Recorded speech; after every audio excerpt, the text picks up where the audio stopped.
بتبدأ تتوقعات بإن بريتا بتفرح أول ما تشوف شريستي وجانكي، وفرحت كمان باهتمام راكي ببريتا. بس بعد كده مع شيرين كانت بتقول لنفسها إن مفيش حد بيهتم بيها، وهما بيتوقعوا طفل من بريتا، وإن بريتا أصلا مش حامل. بس بعد كده شيرين دخلت المطبخ، كانت بتقول لنفسها إن بريتا هتصاب، وده لما تدخل المطبخ. فالدكتور جه وفحصها واكتشف في الآخر إنها مش حامل. وبعد كده يا جماعة بريتا دخلت المطبخ واتفاجئت بانفجار، فسوناكشي جت واخرجتها في الوقت المناسب.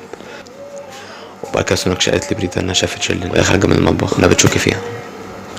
وبكده يا جماعه نكون وصلنا لنهايه الفيديو، والسلام عليكم ورحمه الله وبركاته.